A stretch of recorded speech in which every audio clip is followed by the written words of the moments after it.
"This painting is fake," said the street kid, and the expert was speechless. Dr. Richard Thompson had built his reputation over 25 years as one of the greatest Renaissance art specialists in the United States. That Thursday afternoon, he was conducting another guided tour at the Museum of Fine Arts of New York, when a child's voice cut through the solemn air of the main gallery. It was then that the boy with messy hair and worn-out clothes pointed directly at the famous painting occupying the central wall and shouted with all his might, "This painting is fake! You're all being deceived!" The silence that followed was deafening.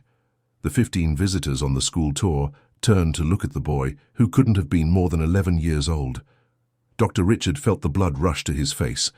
In over 2 decades of his career, he had never faced such an embarrassing situation. "How dare you interrupt our explanation with this nonsense?" said the expert, his voice trembling with indignation. "This is one of the most valuable pieces in our collection." The boy wasn't intimidated. His dark eyes shone with a determination that contrasted with the poverty of his clothes. "My grandfather taught me to see what you can't see. This painting isn't from the 16th century, like you say. The pigments are all wrong." The public school teacher, Mrs. Margaret, ran to the boy and grabbed his arm firmly. "Tyler, stop this embarrassment right now. Apologize to the doctor and be quiet." "I won't apologize for speaking the truth," Tyler retorted, freeing himself from the teacher's grip. "Look at the brushstrokes in the shadow on her face. My grandfather restored paintings his whole life before losing everything. He taught me that this technique only appeared 200 years after the date you say it was painted." Dr. Richard felt a strange pang in his stomach. That kid was talking about technical details that not even all his colleagues knew. How was that possible? "Your grandfather must have filled your head with fantasies," said the expert, forcing a condescending smile. "This piece has passed every possible authentication test." "Then the tests are wrong," Tyler insisted, "or someone doesn't want the truth to come out." The other students started laughing and making mean comments about their classmate. Tyler was used to the teasing, but this time was different.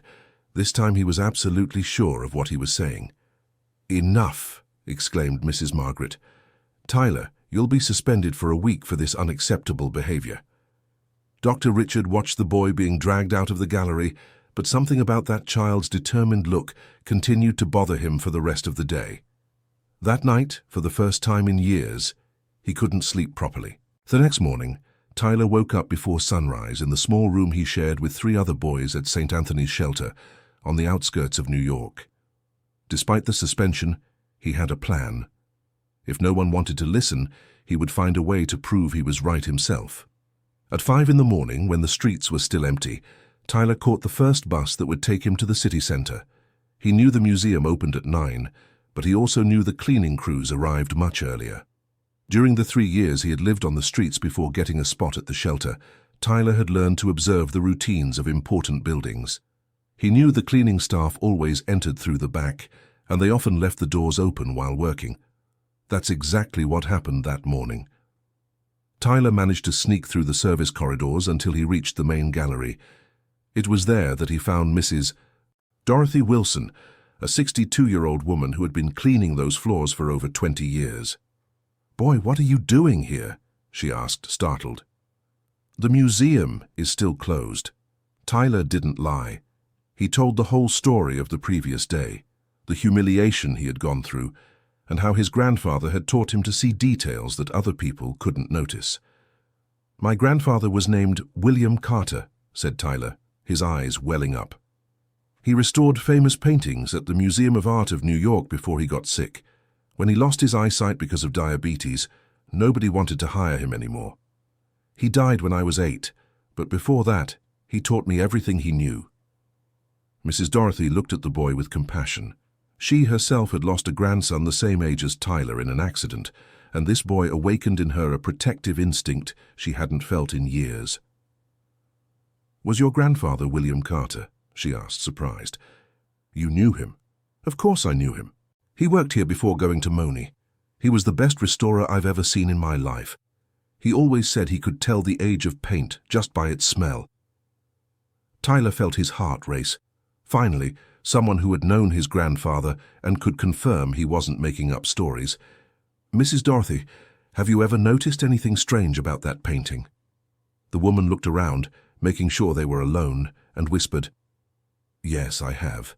Several times I've heard strange conversations between Dr. Richard and some men in suits who come here from time to time. They always speak quietly when they pass near that painting." "What kind of conversation?" "Once I heard them talking about keeping the scheme going and about how much money was involved. I thought it was weird, but who am I to question a doctor, right?" Tyler felt he was on the right track. His suspicion was starting to make sense. But before he could ask more questions, he heard footsteps in the hallway. "Hide behind that column," whispered Mrs. Dorothy. "If they catch you here, they'll fire me." Dr. Richard entered the gallery much earlier than usual. He had spent the whole night thinking about the boy's words and decided he needed to check some details of the artwork personally, away from the curious eyes of visitors. "Good morning, Mrs. Dorothy," he said, trying to sound casual. "Good morning, Doctor. You're early today. I need to check some things on the main artwork. Could you do the cleaning in the other rooms first?" "Of course, Doctor. I was just about to leave anyway." Mrs. Dorothy gathered her materials and made a small gesture to Tyler, indicating he should stay hidden. She left the room but stayed in the hallway where she could observe Dr. Richard without being seen. The specialist approached the painting with a small magnifying glass and a special flashlight. For 15 minutes, he examined details of the artwork with an attention she had never seen before. He seemed to be looking for something specific, and his expression grew increasingly tense. Suddenly, Dr. Richard took out his cell phone and made a call. "We need to talk. Today. A problem has come up." "No, I can't talk on the phone. 2 o'clock at the usual place." Tyler couldn't hear the rest of the conversation, but Dr. Richard's worried expression confirmed his suspicions. When the specialist finally left the gallery, Mrs. Dorothy returned and helped Tyler leave the museum without being seen. "What did you see?" she asked as soon as they were safely outside. "He was examining the same spots I mentioned yesterday, and he made a strange call." "Mrs. Dorothy, I'm sure I'm right, but I need help to prove it." "What kind of help?" "I need to come back here when it's busier so I can examine the painting up close without drawing attention. And I need to find out who these men are that talked to Dr. Richard." Mrs. Dorothy hesitated. She knew she was taking a risk, but something about the boy's sincere manner convinced her he was telling the truth. "Listen carefully, Tyler. On Wednesdays, there are always senior citizen tours here. The group is large and a bit chaotic. If you come at 3 in the afternoon and blend in with them, you might be able to get in without being noticed." "But what if Dr. Richard recognizes me?" "On Wednesdays, he never leads the guided tours. It's Dr. Jennifer who conducts them, and she's new here and doesn't know you." Tyler smiled for the first time in days. He finally had a plan. But as he walked back to the shelter, he didn't know that Dr. Richard had installed a hidden camera in the gallery that morning, and that his conversation with Mrs. Dorothy Wilson had been recorded. Dear listener, if you're enjoying the story, take a moment to like and especially subscribe to the channel. It really helps us who are just starting out. Now continuing. The following Wednesday, Tyler dressed in the best clothes he could find at the shelter's donation bazaar. They weren't fancy clothes, but at least they were clean. By 2:30 in the afternoon, he was already at the museum's entrance, watching the group of seniors arriving for the tour. There were about 20 people, mostly women in their 60s and 70s, all very lively and talkative. Tyler waited for them to enter and naturally blended into the group, as if he were one of the ladies' grandsons. Dr. Jennifer Anderson was a 35-year-old woman, recently hired by the museum after having worked in Boston for 10 years. She began the tour enthusiastically, explaining the history of each piece with genuine passion. When they reached the main gallery, Tyler felt his heart race. There was the painting that had caused all that trouble. This time, he would have the chance to examine it up close without being interrupted. "This is our most valuable piece," said Dr. Jennifer, "a 16th-century masterpiece, acquired by the museum 5 years ago for a considerable sum." Tyler discreetly moved closer. With the knowledge his grandfather had passed down to him, he began examining details that confirmed his suspicions. The texture of the paint in certain areas was inconsistent with the alleged age of the work. The cracks in the varnish followed an artificial pattern, as if they had been created on purpose to give an antique appearance. But it was when he observed the lower right corner of the canvas that Tyler saw something that shocked him. There was a tiny, almost imperceptible mark that his grandfather had taught him to recognize, the secret signature of a famous forger who had operated in Europe during the 1980s and 1990s. "Doctor," said Tyler, raising his hand timidly, "may I ask a question?" "Of course, dear." "Are you sure this work is really from the 16th century?" Dr. Jennifer was surprised by the child's question. "Of course I am. Why do you ask?" "It's just that my grandfather was a restorer, and he taught me a few things about old paintings. Some characteristics of this work seem strange to me." The group of seniors became interested in the conversation. A lady named Mrs. Dorothy, 72 years old, came closer. "What kind of strange things, dear?" Tyler pointed to specific areas of the painting and began explaining in simple terms the inconsistencies he had observed. His explanation was so detailed and technical that it caught the attention of the entire group. Dr. Jennifer became intrigued. She had studied art history in France and was well versed in techniques for identifying forgeries. The boy's observations made sense, and some of them were details she herself had noticed but had never officially questioned. "How do you know so much about this?" she asked. Tyler told the story of his grandfather, how he had learned to identify details that went unnoticed by most people. The group of seniors was moved by the story, and several ladies began asking more specific questions about the work.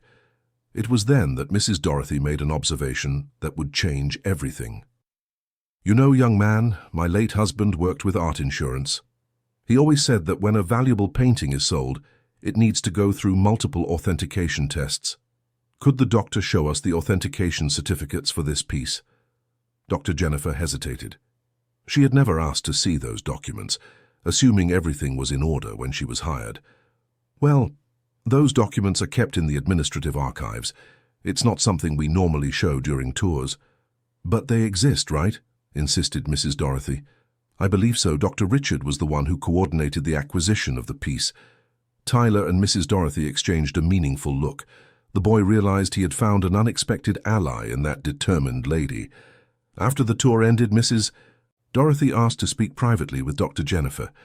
Tyler stayed nearby, pretending to look at other works, but paying attention to the conversation. "Doctor, I work as a volunteer in several cultural institutions in the city. I've seen some cases of questionable works being displayed without proper verification. That boy's observations are very specific. Don't you think it would be wise to check the authentication documents?" Dr. Jennifer was visibly uncomfortable. She was new at the museum and didn't want to cause trouble, but she couldn't ignore the evidence being presented. "I'll check the archives and speak with Dr. Richard about this," she promised. "And if you find something wrong, well, we would have to take the necessary measures, but let's hope it's just a misunderstanding." When Tyler left the museum that afternoon, he felt a mix of hope and apprehension. Finally, someone in a position of authority was willing to investigate his suspicions. But he also knew that if he was right, many powerful people would be harmed. What Tyler didn't know was that Dr. Richard had been informed about the tour and the questions that had been asked. Through the security cameras, he had identified the boy and was already planning a way to solve that problem before it got out of hand. The next morning, Dr. Jennifer arrived early at the museum, determined to check the archives for the questioned work. She went directly to Dr. Richard's office, but the secretary informed her that he had traveled unexpectedly and wouldn't return until the following week. "Can I help you with something?" asked the secretary. "I need to check the authentication documents for the main piece in the central gallery. I'm sorry, but those files can only be accessed with Dr. Richard's authorization." Dr. Jennifer was frustrated, but decided to wait for her boss's return to clarify the situation. Meanwhile, she resolved to do her own research on the piece. Throughout the day, she consulted specialized catalogs, international databases, and even contacted some colleagues who worked in European museums. What she discovered deeply disturbed her. There was no record of that specific work in any of the major Renaissance art databases. Moreover, several features that Tyler had pointed out were listed in an academic article about modern forgery techniques. Meanwhile, at St. Anthony's Shelter, Tyler was facing problems of another kind. The director, Mrs. Patricia, had received a strange call that morning. "Tyler, I need to speak with you," she said, calling the boy into her office. "Did something happen, Mrs. Patricia? I received a call from a very polite gentleman who said you've been causing trouble at a museum downtown. Is that true?" Tyler told the whole story, from his suspicions about the painting to the events of the previous week. The director listened silently with a worried expression. "Tyler, do you understand that this shelter depends on donations to operate? We can't afford to have problems with important people in the city. But Mrs. Patricia, I didn't do anything wrong. I only said what I saw. The gentleman who called said you were disrupting the museum's activities and influencing visitors against the institution. He offered financial help for the shelter, but asked that you never go back there." Tyler felt the world crumble around him. Once again, his word was being questioned, and powerful people were using their position to silence him. "Are you forbidding me from going to the museum?" "For now, yes. I need to protect all the children who live here. I can't risk losing community support because of a misunderstanding." "It's not a misunderstanding. I know what I'm talking about. Tyler, I understand your frustration. But you're a child and they are experts with years of study. It's much more likely that you're mistaken." That night, Tyler cried for the first time since he had arrived at the shelter. He felt alone, misunderstood, and powerless against a system that seemed to be conspiring against him. But his sadness soon turned into determination. If the adults wouldn't listen, he would find another way to prove he was right. After all, his grandfather always said that the truth had a strength of its own, and sooner or later, it always came to light. The following Friday, when Dr. Richard returned to the museum, he found a situation he hadn't expected. Dr. Jennifer was waiting in his office with a folder full of documents. "I need to speak with you about the piece in the Central Gallery," she said without beating around the bush. "What about it?" "I did some research during your absence and found several inconsistencies. There's no record of this piece in any international database, and the technical characteristics pointed out by a visitor last week make sense." Dr. Richard felt his mouth go dry. He knew this moment would come one day, but he didn't expect it to be so soon. What visitor? A boy who demonstrated surprising knowledge about Renaissance painting techniques. He pointed out details that match studies on modern forgeries. "Jennifer, you haven't been here long and aren't yet familiar with our procedures. This piece went through all necessary tests before being acquired." "Then show me the authentication documents." Dr. Richard hesitated for a moment that seemed to last forever. "The documents are being updated. The archive digitization process is underway." "Sir, with all due respect, that doesn't make sense. Authentication documents don't need to be updated. They're permanent." The tension in the room was palpable. "Doctor," Jennifer realized she had touched a sensitive spot, but her academic training and sense of ethics wouldn't allow her to back down. "Jennifer, I suggest you focus on your own responsibilities. The authenticity of this piece is not questionable." "But the evidence I found—" "What evidence? Amateur research done on the internet and the fantasies of a child?" "Dr. Richard, with all due respect, it wasn't amateur research. I consulted academic databases and even contacted colleagues in European museums. None of them have any record of this piece." The expert stood up from his chair with an expression mixing anger and desperation. "All right, Jennifer, I'll be clear with you. This institution has a reputation to maintain. We can't allow unfounded rumors to shake public confidence in our collection. If you continue pursuing this line of investigation, I'll have to reconsider your position on the team." Dr. Jennifer was shocked by the threat. She had worked for years to get that position, but she couldn't ignore what she was discovering. "Are you threatening me?" "I'm offering professional advice. Put that issue aside and focus on your work." That afternoon, Dr. Jennifer left the museum with the feeling that she had discovered something much bigger than a simple forgery. Dr. Richard's reaction confirmed that secrets were being protected, and she needed to decide if it was worth risking her career to uncover the truth. As she walked through the streets of downtown New York, she thought about the boy who had raised these questions. Where could he be now? Did he know the scale of the problem he had uncovered?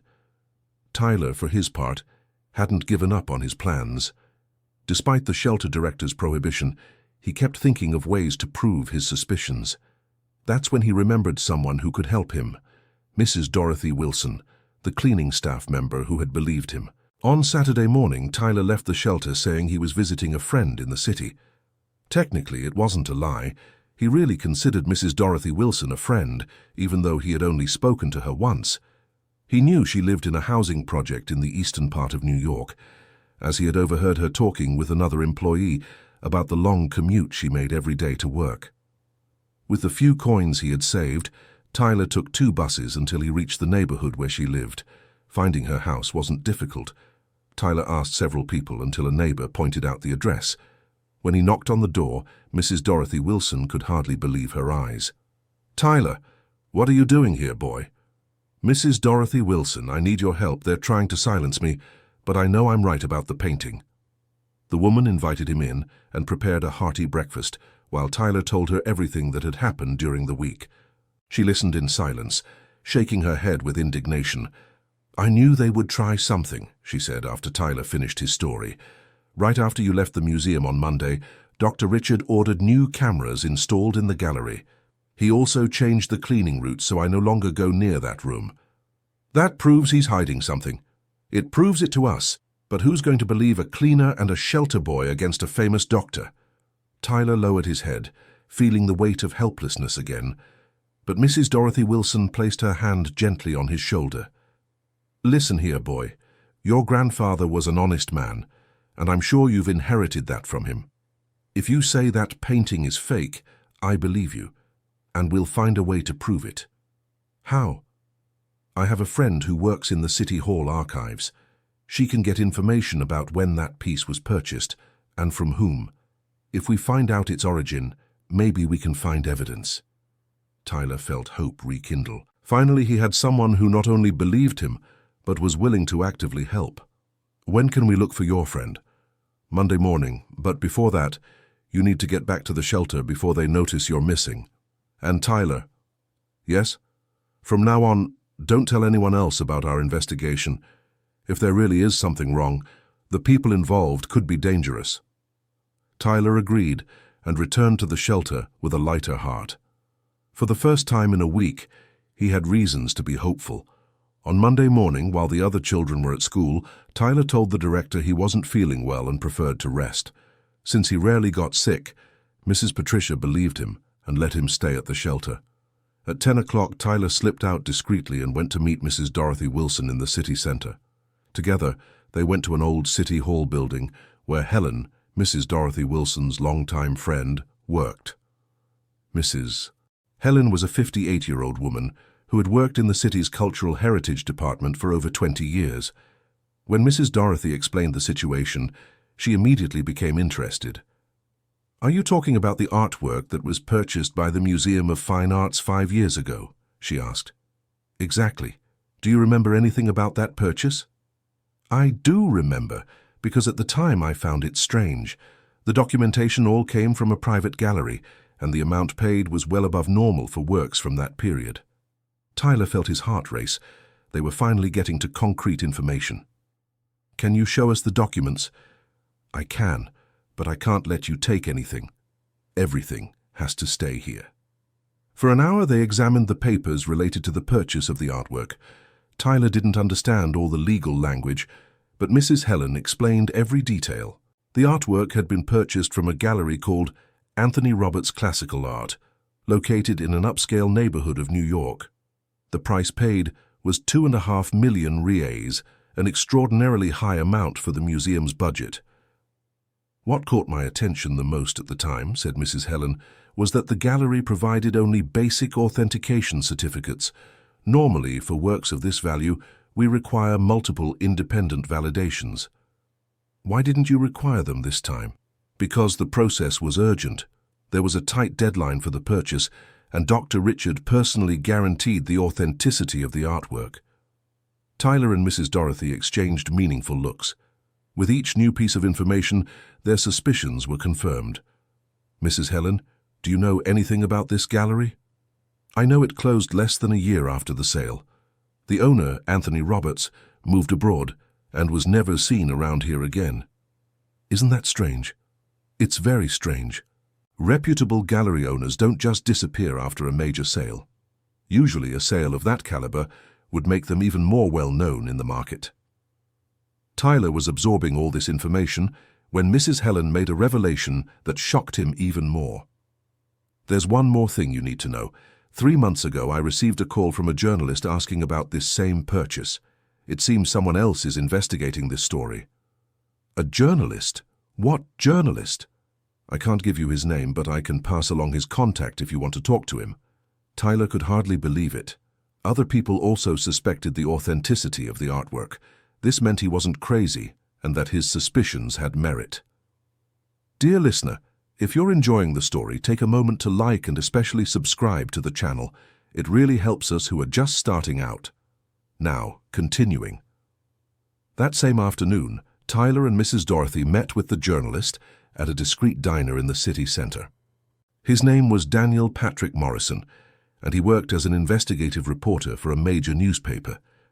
"You're not the first people to seek information about this artwork," said Daniel Patrick after hearing the whole story.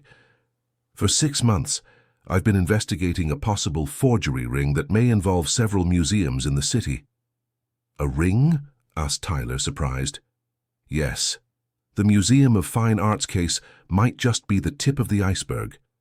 There are indications that several works of questionable value have been acquired by public institutions in recent years, always following a similar pattern." Mrs. Dorothy leaned forward in her chair, interested. "What kind of pattern?" "Urgent purchases, limited documentation, above market values, and the subsequent disappearance of the selling galleries. It's as if someone is organizing a scheme to sell forgeries to the government." Tyler felt a mix of excitement and fear. His discovery was far greater than he had imagined. "Mr. Daniel, what can we do to help? First, I need you all to understand the risks. If there really is a forgery scheme involving millions of dollars, the people behind it won't hesitate to try to silence anyone who uncovers the truth." "They've already tried to silence me," said Tyler. "They offered money to my shelter to keep me away from the museum. That confirms we've hit the right spot. But now we need concrete evidence. Someone needs to examine the artwork up close with proper equipment." "How? Dr. Richard would never allow it." "It doesn't have to be Dr. Richard. There's a law that guarantees independent researchers access to works in public museums, as long as there's proper technical justification." Daniel Patrick explained that he knew an expert in artwork authentication who could officially request access to the painting. Dr. Susan Mitchell was a court-appointed expert with credentials no one could question. The problem is convincing her to do the analysis. She won't want to get involved in something controversial without being sure it's worth it. And what would convince her? Solid preliminary evidence. "Tyler, would you be able to make a detailed report of everything you observed in the painting?" "I think so. My grandfather taught me how to make technical notes about the works he restored." "Perfect. If you can produce a convincing report, I can use it to persuade Dr. Susan to do the official analysis." For the rest of the afternoon, Tyler worked with Daniel Patrick to produce a document detailing all his observations about the questionable artwork. The journalist was impressed by the boy's level of technical knowledge.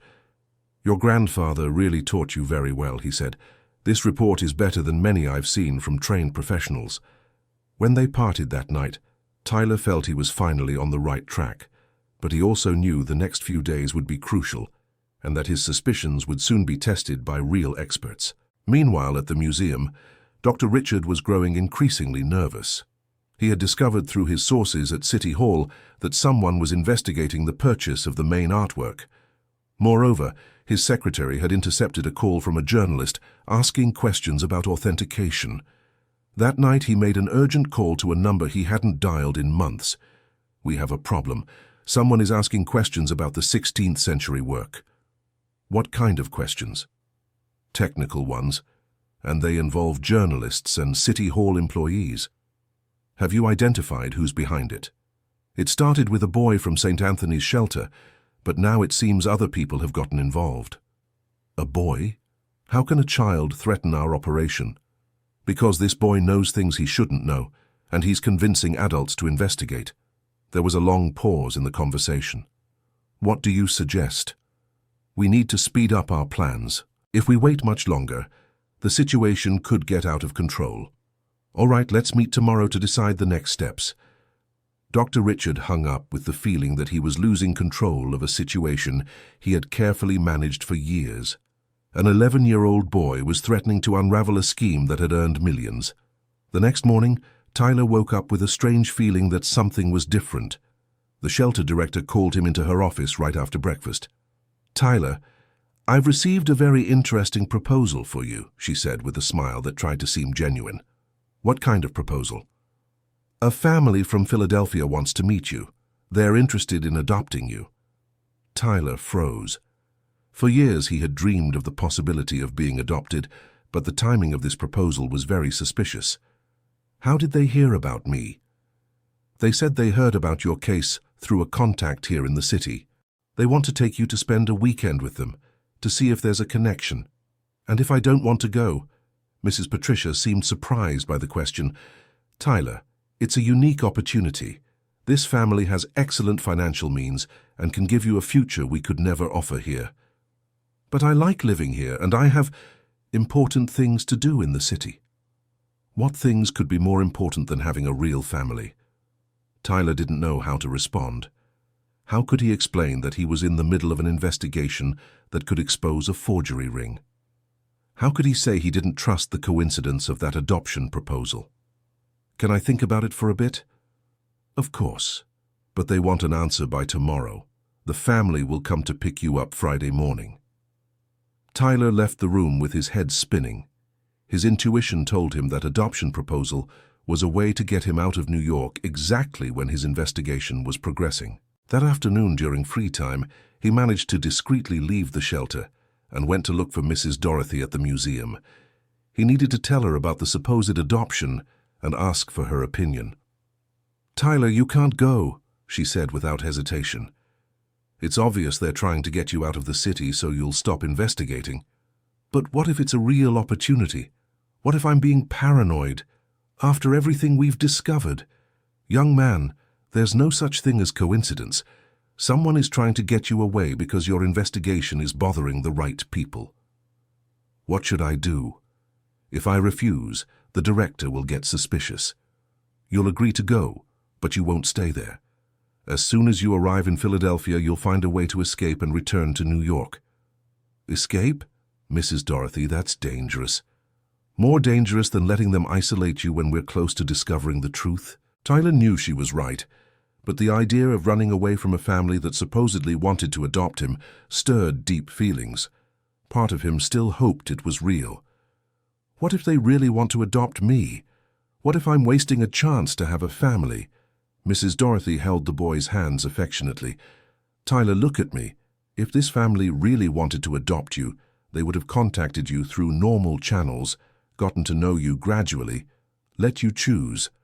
Nobody adopts a child overnight, especially not when that child is causing trouble for powerful people." That night, Tyler made the most difficult decision of his life. He would say yes to the adoption proposal, but would plan an escape as soon as possible. He couldn't abandon the investigation when he was so close to the truth. On Thursday morning, Daniel Patrick called Mrs. Dorothy with important news. Dr. Susan Mitchell had read Tyler's report and was impressed with the technical quality of the observations. "She agreed to do the analysis," said the journalist, "but it has to be next week. She'll use her court expert credentials to demand access to the artwork." "Tyler will be happy to hear that," replied Mrs. Dorothy, "but we have a problem. They tried to get him out of the city by offering a fake adoption." "What do you mean?" Mrs. Dorothy explained the whole situation. Daniel Patrick became concerned about where the investigation was heading. "This confirms we're dealing with very powerful people. They're willing to go far to protect their secrets. What do you think we should do?" "First, we need to guarantee Tyler's safety. If this adoption is indeed fake, he could be in real danger. Second, I need to speed up my investigation and publish something as soon as possible." "Publish what?" "I'm going to write an article about the irregularities in the artwork purchase, even without the technical analysis yet. Media pressure might force the authorities to act. What if they try to silence you too? It's a risk I have to take. I've been on this investigation for months and I can't stop now. That afternoon, Daniel Patrick met with his editor to discuss the possibility of publishing a preliminary article about the case. The editor was interested but demanded more evidence before authorizing publication.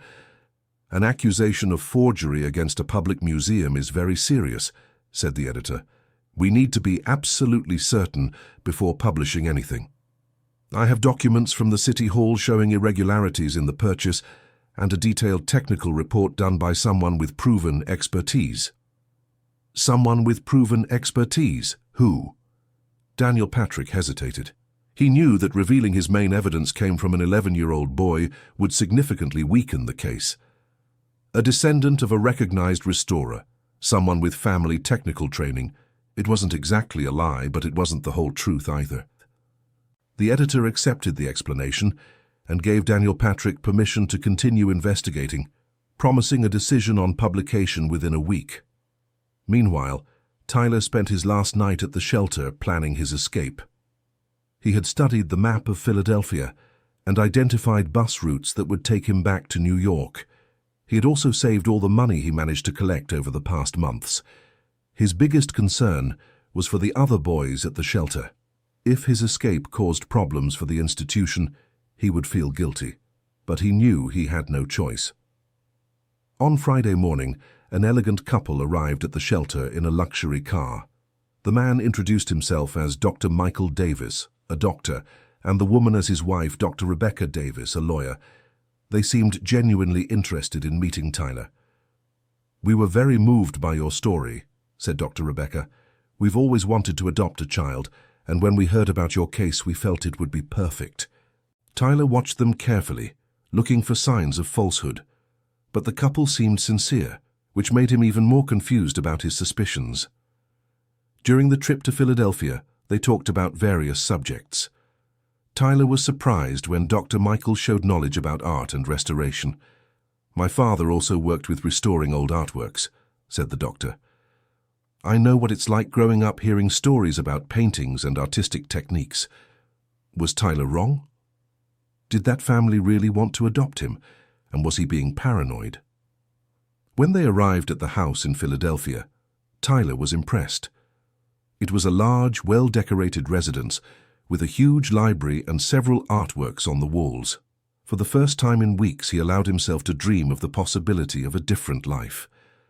"This would be your home, Tyler," said Dr. Rebecca, showing a room that had been prepared especially for him. "What do you think?" The room was larger than all the space Tyler shared with other boys at the shelter. There was a comfortable bed, a desk, shelves full of books about art, and even some drawing materials. "It's beautiful," said Tyler, genuinely moved. During lunch, the couple asked many questions about Tyler's life, his dreams, his interests. They seemed to really want to get to know him as a person. It was only in the late afternoon, when Tyler was exploring the house, that he found something that completely changed his perception of the situation. In one of the rooms, there was a table with several documents scattered about. One of them caught his attention, a letter with the letterhead of the Museum of Fine Arts of New York. Tyler looked around to make sure he was alone and approached the table.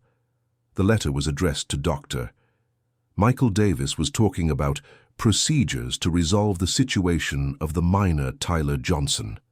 His heart raced. It wasn't paranoia.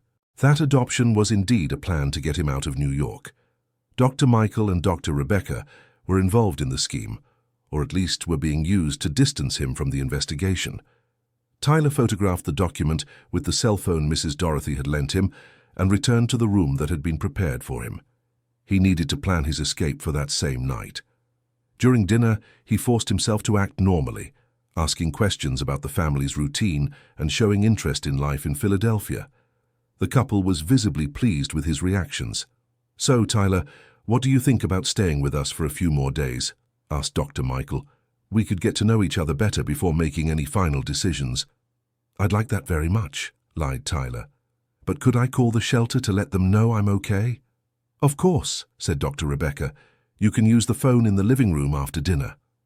Tyler called the shelter and spoke briefly with Mrs. Patricia, confirming he was fine and that he liked the family. Then he asked to speak with Marcus, one of the older boys who was his best friend at the shelter. "Marcus, "I need you to give a message to Mrs. Dorothy, the cleaning lady at the museum," whispered Tyler. "Tell her my suspicion was right. They really are trying to get me out of the way. I'll be back tomorrow morning." "Tyler, are you crazy? If you run away from this family, you might never get another chance to be adopted." "Trust me, Marcus. There are things going on that are more important than that. Just pass on the message, please." That night, Tyler waited until he was sure Dr. Michael and Dr. Rebecca were asleep. At 2 in the morning, he dressed quietly, grabbed the small backpack he had brought and slipped out through his bedroom window. The house was in a quiet residential neighborhood, and it wasn't hard to reach the main street. Tyler walked for almost 2 hours until he found the bus station in Philadelphia. The first bus to New York would leave at 6 in the morning. He used almost all his money to buy the ticket and waited at the terminal, nervous about the possibility of being found before the bus departed. Every movement around him made him jump. At 6:15, Tyler was finally on his way to New York, looking out the window as Philadelphia faded behind him. He had made the decision of his life, and now he had to hope it was the right one.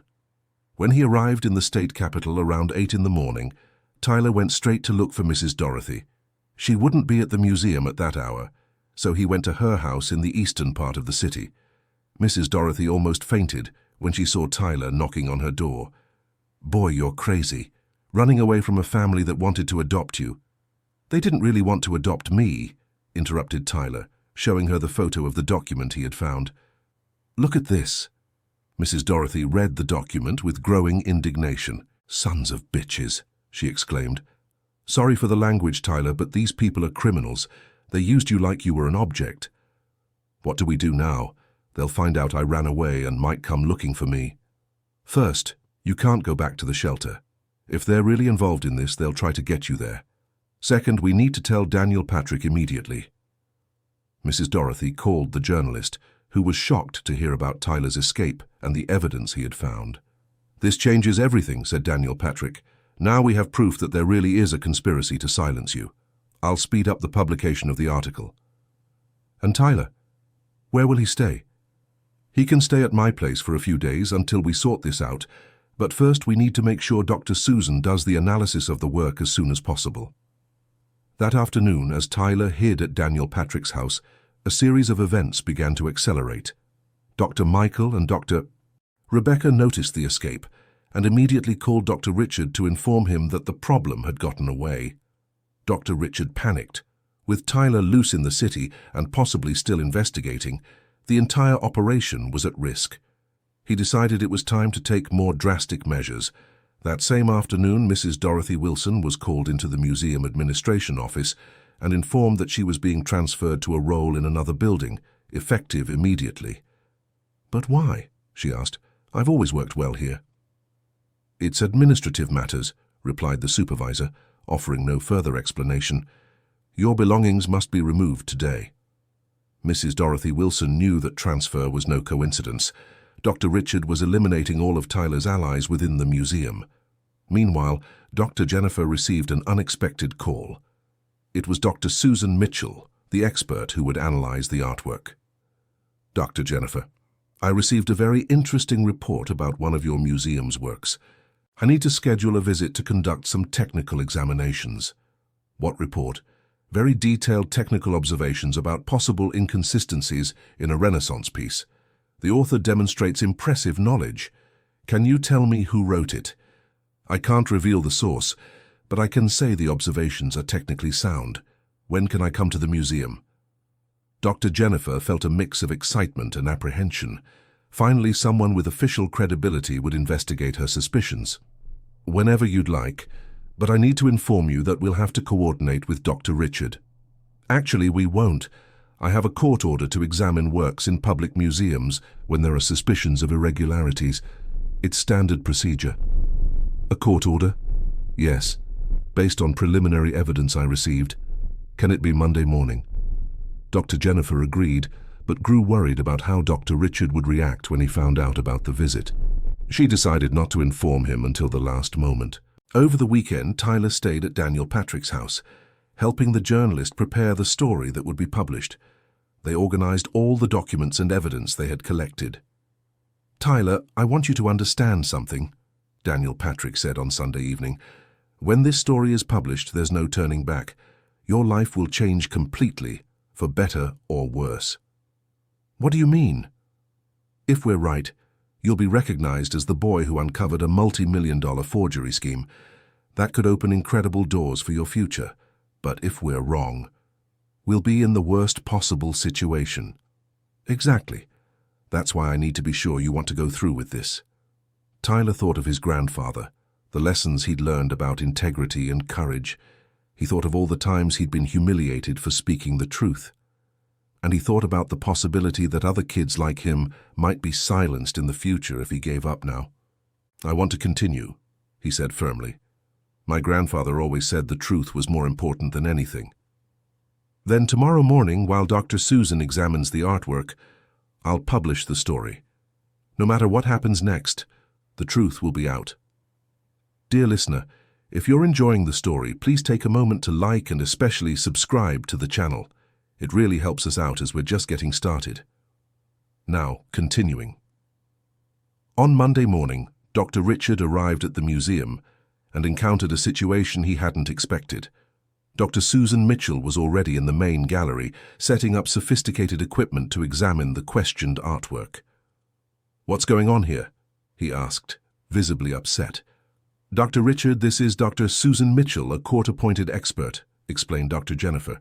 "She has authorization to examine our Renaissance piece." "Authorization from whom? No one consulted me about this." Dr. Susan approached with an official document. "I have a court order based on preliminary evidence of possible forgery.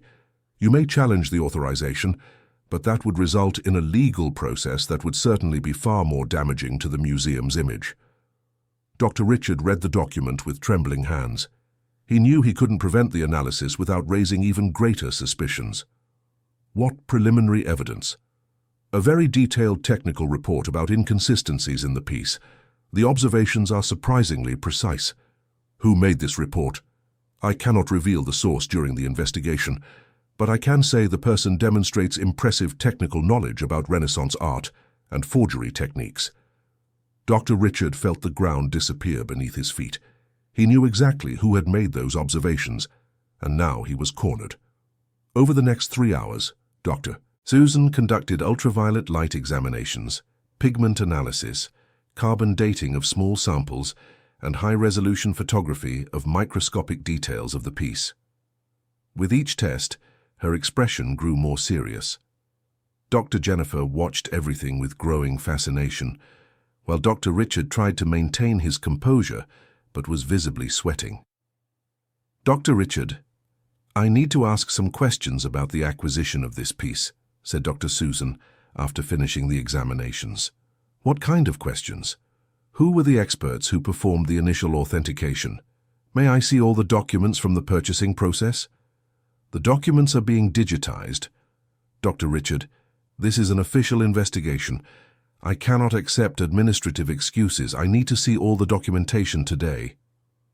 At that moment, Dr. Richard's secretary entered the gallery with a worried expression. "Dr.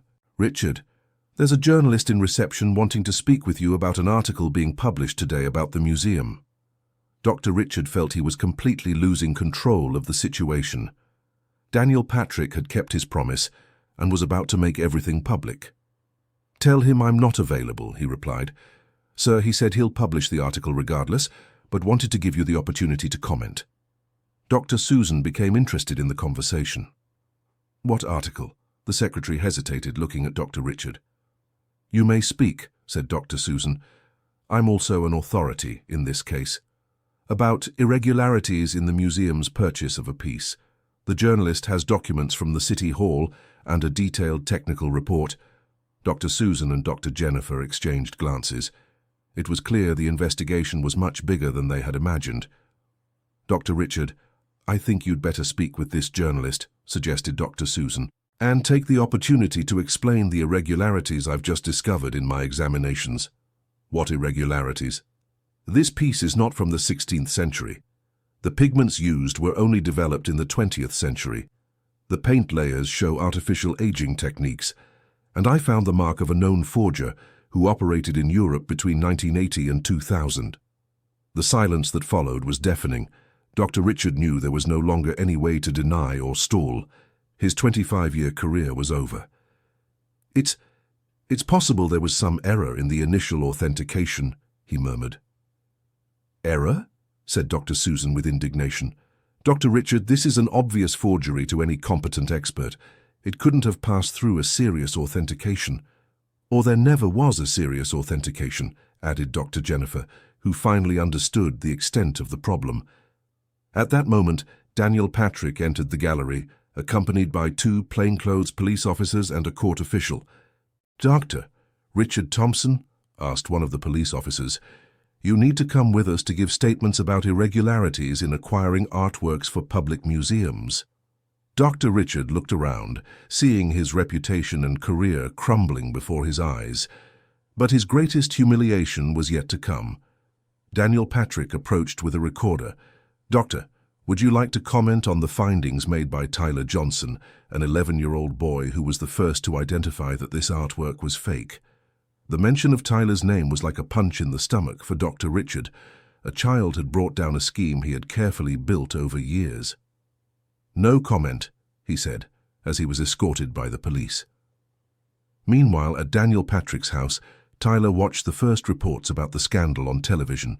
Journalists from various outlets were at the museum, and the story was already gaining national attention. "You did it, Tyler," said Daniel Patrick with pride. "Your courage changed everything." "I still can't believe it actually happened," replied Tyler. "Now comes the good part. Dr. Susan wants to meet you in person. She said your technical observations were the best she's ever seen from someone so young."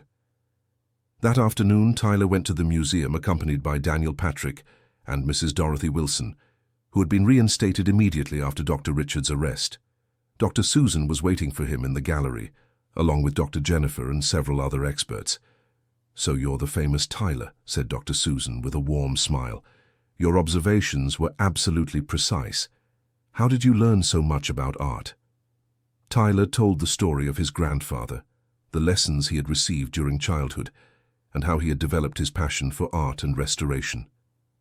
"Tyler, I have a proposal for you," said Dr. Susan. "I know a family of restorers who are looking for a talented young person to mentor. They could offer you specialized education and the chance to develop your skills. A real family. A family that shares your passion and can teach you everything you want to learn. Interested in meeting them?" Tyler looked at Mrs. Dorothy Wilson, who smiled with tears in her eyes. "Go, boy. Your grandfather would be proud." 2 weeks later, Tyler was living with the Peterson family, restoration experts who had a workshop in the Upper East Side. He had been enrolled in a private school, but also received specialized lessons on art and restoration techniques. Tyler's story had inspired thousands of people across the country. Letters of support arrived from all over the United States, and several universities offered scholarships for when he was older. But the most important change happened in Tyler himself. For the first time in his life, he felt valued for what he knew, respected for his opinions, and loved by a family that understood his passion. The investigation revealed that Dr. Richard was part of a network that had sold at least 15 forgeries to public museums in 5 different states. The total damage exceeded $50 million. Mrs. Dorothy Wilson was promoted to conservation supervisor of the museum and began working directly with the technical team. Dr. Jennifer took over as head curator and implemented new authentication protocols. Daniel Patrick won an investigative journalism award and wrote a book about the case, the royalties of which were donated to improvements in children's shelters. On the day of his 8th grade graduation, 3 years later, Tyler stepped onto the stage to receive an honorable mention for academic excellence. In the audience were his adoptive parents, Mrs. Dorothy Wilson, Daniel Patrick, and dozens of other people who had supported his journey. "Tyler Peterson," announced the school principal. At 11 years old, he showed that courage and knowledge don't depend on age or social background. At 14, he continues to be an example of how truth and perseverance can change the world. During the graduation speech, Tyler spoke about his grandfather, the lessons he had learned, and the importance of never giving up on what you believe in. "My grandfather always said that art teaches us about truth and beauty," he told an emotional audience. But I learned that sometimes you have to fight for that truth to be recognized, and that it's worth fighting for, even when you're just a child speaking up against important adults. After the ceremony, a 16-year-old girl approached Tyler. "Hi, my name is Sarah. I heard your story and wanted to tell you that it inspired me to report a teacher who was doing wrong things at my school. At first, nobody believed me, but I remembered your courage and didn't give up. Now he's been removed, and other girls are safe." Tyler was moved to realize that his story had encouraged others to fight for what was right. That night at home, Tyler was organizing his study materials when he found a letter he had kept since the very beginning. It was the last letter his grandfather had written shortly before passing away. "My dear Tyler, if you're reading this, it means you've grown up a little more. I want you to know that no matter where life takes you, you'll always carry within you the knowledge and values we shared. Use them to make a difference in the world. Art teaches us about beauty, but life teaches us about justice. Sometimes these two things meet in special moments. When that happens, have the courage to act." Tyler smiled, putting the letter away again. He knew he had honored his grandfather's memory, and was just beginning a journey that would lead him to discover many other mysteries and truths. A few months later, Tyler learned that the Museum of Fine Arts of New York had created the Tyler Johnson Program, a project that brought children from shelters and underprivileged communities for specialized visits where they could ask technical questions and share their observations without fear of being ridiculed. "Do you know what this means?" asked his adoptive mother, Christine Peterson. "That other children will get the chance to learn about art. That and more. It means your courage created a legacy, that other children like you won't have to face the task of making their voices heard alone." That night, Tyler went to sleep with the feeling that he had completed a mission he didn't even know he had, but more importantly, he knew he was prepared for all the other missions life had in store for him. 2 years later, at 16, Tyler was finishing a technical course in restoration when he received an unexpected call. It was Dr. Susan Mitchell. "Tyler, do you remember me?" "Of course." The expert who confirmed I was right about the forgery. "Exactly. Tyler, I'm working on a very complicated case involving a private collection that may contain several fake works. I need someone with your special eye to help me. Would you be interested?" Tyler felt his heart race. Finally, his passion for art was turning into a real career. "Of course I'm interested." "Great. But I need to warn you, it's a delicate investigation involving very wealthy and influential people. Are you prepared to face pressure again?" Tyler thought about everything he had been through, all the lessons he had learned about courage and perseverance. "Dr. Susan, I've learned that the truth is always worth it, no matter how powerful the people who want to hide it are." "Perfect. Then welcome to the team. Your first official job as a specialized authentication consultant will begin next week." Tyler hung up the phone with tears of joy in his eyes. At 16, he was about to become the youngest expert in the country in identifying forgeries. But more importantly, he knew he would continue honoring his grandfather's memory and using his knowledge to protect the cultural heritage of the United States. That evening, he visited William Carter's grave for the first time in years. He placed fresh flowers and sat beside the headstone. "Grandpa, I made it. Not only did I get people to believe in me, but now they're going to pay me to do what you taught me. And best of all, I'll be able to teach other kids everything you passed on to me. Your wisdom will keep living through many others." A gentle breeze rustled the cemetery trees, and Tyler felt a deep peace. He knew he had found his purpose in life. 5 years later, Tyler Johnson Peterson was nationally known as one of the country's top experts in artwork authentication. At 21, he had helped identify over 100 forgeries and recovered millions in cultural heritage. But his greatest achievement wasn't in the newspaper headlines. It was the William Carter Institute, a free school he had founded to teach art and restoration to children from underprivileged communities. "Professor Tyler," said a 10-year-old girl during a practical class, "how do you see things that others don't?" Tyler smiled, remembering when he used to ask similar questions to his grandfather. "It's not that I see different things, Emily. It's that I learned to pay attention to details. And you can learn too. Want me to teach you?" "Yes." "Then let's begin. Look at this painting and tell me, what do you see that seems odd? The girl focused intensely, examining every detail of the work. Professor, are the shadows going in different directions? Exactly. Very well observed. That could be a sign that the painting was done by more than one person, or that parts of it were altered later. Want to investigate further? Tyler looked around the room, seeing dozens of children absorbed in their artistic discoveries, and knew he had found the best way to honor his grandfather's memory, by passing on the knowledge he had received and ensuring no curious child would ever again be silenced for speaking the truth. Years later, when Tyler was a father of 2 and running one of the country's leading authentication labs, he received a call that took him back in time. Professor Tyler, this is Sarah. Do you remember me? From your graduation?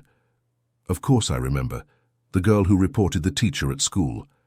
That's right. Professor, I graduated in law and now work in child protection. I wanted to tell you that your story was cited in a law that just passed.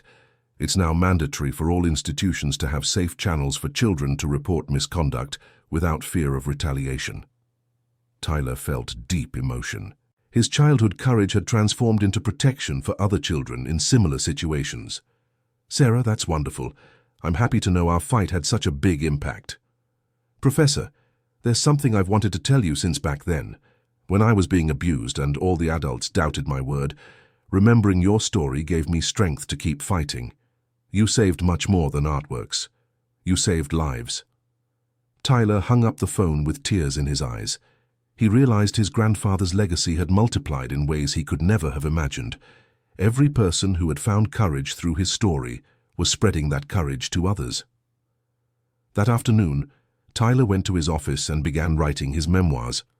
Not to boast about his accomplishments, but to ensure that the story of the discovery at the museum would continue to inspire future generations. He began the book with a dedication. To my grandfather William Carter, who taught me that the truth is more valuable than any work of art, and to all the children who have something important to say, be brave. The world needs your truth. End of story. Now tell me what you thought of the story and where you're watching from. If you have something to share with us, leave it in the comments with sincere words. Do you believe Tyler made the right decision by not giving up on investigating the forgery? We'd love to read your opinion. Thank you so much for your company. Don't forget to leave your like and, most importantly, subscribe to the channel so you don't miss other exciting stories.